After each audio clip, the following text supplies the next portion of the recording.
Bismillahirrahmanirrahim. Assalamualaikum warahmatullahi wabarakatuh. Innal hamdalillah nahmaduhu wa nasta'inuhu wa nastaghfiruh wa na'udzu billahi min shururi anfusina wa min sayyiati a'malina may yahdihillahu fala mudhilla lahu wa may yudhlil fala hadiyalah. Pertama-tama marilah kita panjatkan puja-puji kita terhadap Allah Subhanahu wa taala yang mana telah memberikan kita beribu-ribu kenikmatan yakni nikmat iman, Islam dan kesehatan. Salawat serta salam semoga tetap tercurah limpahkan kepada junjungan kita yakni Habibana wa Nabiyana Muhammad sallallahu alaihi wasallam, kepada keluarganya, para sahabatnya, para tabiin dan tabiatnya, kepada dan tak lupa kepada kita selaku umatnya. Semoga mendapatkan syafaatnya di yaumil akhir. Amin ya Allah ya rabbal alamin. Sidang jamaah rahimakumullah. Pada hari yang mulia ini, khatib menyuruh seluruh umat muslimin supaya kita tetap bertakwa kepada Allah Subhanahu wa taala. Takwa dalam artian melaksanakan semua perintahnya dan meninggalkan semua larangannya. Mudah-mudahan kita semua dibangkitkan dalam kalangan orang-orang yang bertakwa di akhir kelak nanti. Amin ya Allah ya rabbal alamin. Bulan Rabiul Awal ini sangat sinonim dengan masyarakat, itu khususnya dengan usaha memperingati syirah Rasulullah SAW. Nah, khutbah pada hari ini ialah teladani Rasulullah hayati sunnah. Yang jemaah yang dirahmati Allah Subhanahu wa taala, kelahiran Nabi Muhammad SAW sebagai Rasul adalah bukti bahwa betapa luasnya rahmat Allah Subhanahu wa taala kepada seluruh alam. Menerusi kerasulan baginda Nabi Muhammad SAW, Allah Subhanahu wa taala telah menyebarkan petunjuk dan hidayahnya kepada manusia. Malah khususnya buat orang yang beriman, Allah melipat gandakan rahmatnya dengan perutusan baginda Nabi Muhammad SAW. Malah khususnya buat orang yang beriman, Allah Subhanahu wa taala Allah Subhanahu wa taala menerusi surah Al-Hadid ayat 28 ini yang artinya wahai orang-orang yang beriman, bertakwalah kamu kepada Allah dan tetaplah beriman kepada Rasulnya, supaya memberikan kamu dua bagian dari rahmatnya dan menjadikan bagi kamu cahaya untuk berjalan dengannya. Nah, serta diampunkan segala dosa kamu dan ingatlah Allah Maha Pengampun lagi Maha Mengasihi. Nah, dengan demikian rahmat dalam perutusan Nabi Muhammad SAW sebagai penutup pada Nabi dan Rasul.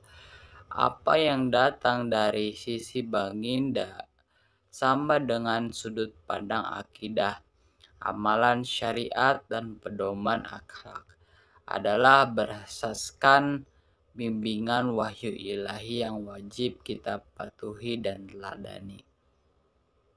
Sidang jamaah yang dikasihi oleh Allah Subhanahu wa taala, sesungguhnya nikmat teragung yang dianugerahkan Allah Subhanahu wa taala kepada kita adalah iman dan Islam. Nah, itu adalah sebagai hasil pengorbanan dan perjuangan baginda Nabi Muhammad SAW dengan para sahabatnya sejak 1400 tahun yang lalu. Bermula dari golongan minoriti dan yang tertindas sehingga akhirnya berkembang membentuk kerajaan dan yang merajui tamadun dunia untuk tempo ratusan tahun. Nah, maka kita pada hari ini cukup berbangga menjadi umat Nabi Muhammad SAW. Namun, apakah kita benar-benar menjadikan Nabi Muhammad SAW sebagai idola dan contoh ikutan kita? adakah ahli keluarga dan masyarakat kita mengamalkan gaya hidup muslim seperti Nabi Muhammad SAW dan para sahabat? Lebih mendukacitakan generasi masa kini hanya sekedar mengenali nama dan mendakwah mencintai baginda Nabi Muhammad SAW, tetapi tidak pula mengamalkan sunnah baginda Nabi Muhammad SAW dalam kehidupan. Nah, sedangkan Allah Subhanahu wa taala berfirman menerusi surah Al-Imran ayat 31 yang kurang lebih artinya ini bermaksud katakanlah wahai Nabi Muhammad SAW, jika benar kamu mengasihi Allah Subhanahu wa taala, maka ikutilah denganku. Niscaya Allah mengasihi kamu dengan serta mengampunkan dosa-dosa kamu, dan ingatlah Allah Maha Pengampun lagi Maha Mengasihi. Nah, jika kita tidak merasa rindu dan kasih terhadap baginda Nabi Muhammad SAW di dalam jiwa, nah, bagaimana mungkin kita bisa mengamalkan dan memperjuangkan sunnah baginda dalam kehidupan keseharian kita? Bagaimana pula kita mendapatkan syafaat baginda di akhirat kelak?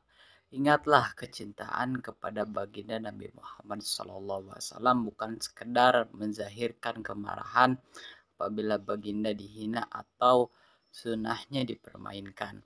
Nah, tetapi kecintaan yang sebenarnya adalah dengan senantiasa mengamalkan akhlak mulia dan sunnah yang telah ditunjukkan oleh Rasulullah Sallallahu Alaihi Wasallam.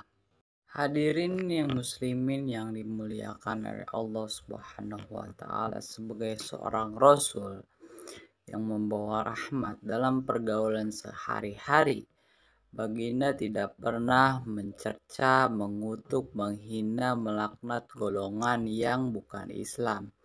Dalam dakwah baginda Nabi Muhammad SAW, dengan demikianlah ketinggian bukti pekerti baginda Muhammad SAW yang perlu kita contohi dalam kehidupan keseharian kita. Ungkapan rahmat kepada sekalian alam menghukumi hidayah, kebaikan, dan keadilan Islam ke seluruh alam.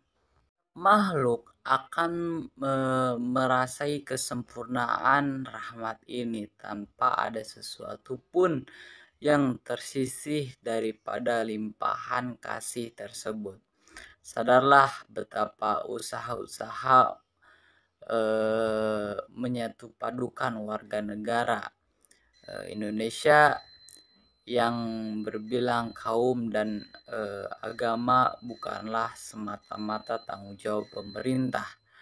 Ia adalah tanggung jawab setiap warga negara, lebih lagi kita umat Islam yang menjadi pengikut Nabi Muhammad SAW yang membawa rahmat. Sewajarnya kita warga yang menertibkan perdamaian dan perpaduan antar anggota masyarakat untuk meninggikan syiar Islam. Sesungguhnya Islam adalah agama yang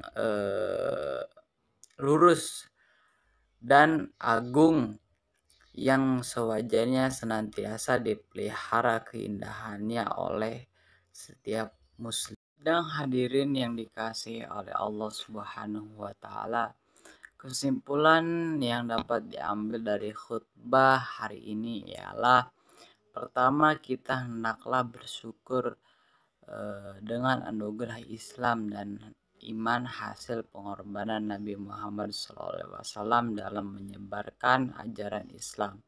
Yang kedua, kita hendaklah berusaha bersungguh-sungguh meneladani sirah Rasulullah SAW, mengamalkan sunnah yang telah ditunjukkan oleh baginda Nabi Muhammad SAW. Yang ketiga, dituntut untuk menyantuni seluruh manusia termasuk yang bukan Islam, dengan akhlak yang baik bagi kemuliaan Islam. Cukup sekian dari saya, kurang lebihnya mohon maaf. Wabillahi taufiq wal hidayah. Wassalamualaikum warahmatullahi wabarakatuh.